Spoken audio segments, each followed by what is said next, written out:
미야, 이번엔 내가 한국에서 들은 무당골에 대한 얘기야. 고3 수험생이었던 민영이라는 친구가 겪었던 일이지. 민영이는 며칠 전 아빠와 함께 관악산에서 봤던 야경이 너무 아름다워서 절친 희진이와 함께 다시 야간 등산을 갔어.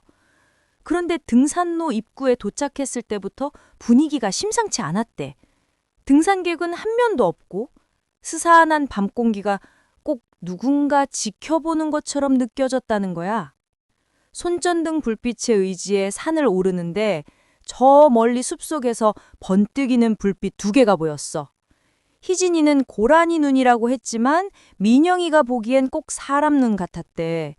잠시 후 섬뜩한 비명소리가 들리더니 그 불빛이 사라졌지. 찝찝했지만 둘은 애써 태어난 척 계속 산을 올랐어. 한참을 가다 보니 길 한쪽에 소원을 비는 작은 돌탑이 있었어. 장난기가 발동한 민영이가 대학 가서 잘생긴 남자친구 사귀게 해주세요 하고 빌고는 돌탑을 툭 쳤는데 그만 돌탑이 와르르 무너져 버린 거야.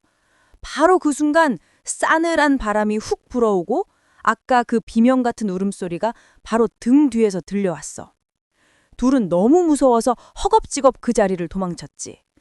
중간쯤에 있는 약수터에 도착했을 때 민영이는 목이 말라 물을 받고 있었어. 그런데 갑자기 얼음장처럼 차갑고 가느다란 손이 나타나 자기 손목을 확 붙잡더래. 비명을 지르며 돌아봤지만 거긴 희진이밖에는 아무도 없었어. 손목에는 기분 나쁜 냉기가 한참이나 남아있었지. 그때부터였어. 민영이의 몸이 이상해지기 시작한 게.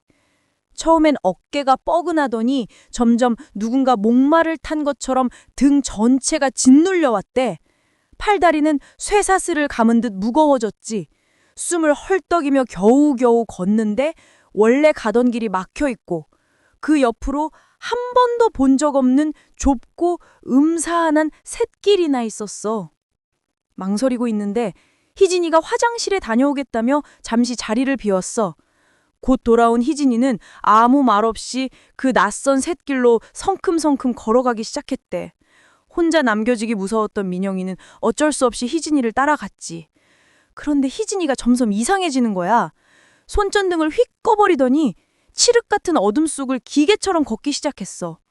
민영이가 너무 힘들어서 나 몸이 너무 무거워서 못 걷겠어 하고 중얼거렸을 때 앞에서 가던 희진이가 삐걱거리며 고개를 돌렸어. 그리고는 그건 희진이의 목소리가 아니었어. 무겁다고? 네 어깨 위에 있는 3명은 어쩌고? 그 순간 희진이의 얼굴이 찰흙처럼 흘러내리더니 입만 귀에 걸릴 듯 찢어져서 미친 듯이 웃고 있더래. 민영이는 비명을 지르며 왔던 길을 미친 듯이 되돌아 달려갔어. 한참을 달려 내려오니 저 멀리서 진짜 희진이가 울면서 자기를 부르고 있었지. 너 어디 갔었어? 알고 보니 희진이가 화장실에서 돌아왔을 땐 민영이는 이미 흔적도 없이 사라진 후였다는 거야. 민영이는 무언가에 홀려서 존재하지 않는 샛길로 혼자 들어간 거지. 그날 밤 집에 돌아온 민영이는 엄마에게 산에서 겪은 일을 모두 털어놓았어. 그러자 등산을 오래 하셨던 엄마가 사색이 되어 충격적인 이야기를 해주셨지.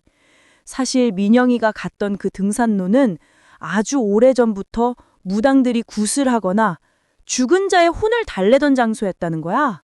그래서 아는 사람들 사이에서는 무당골이라고 불렸대.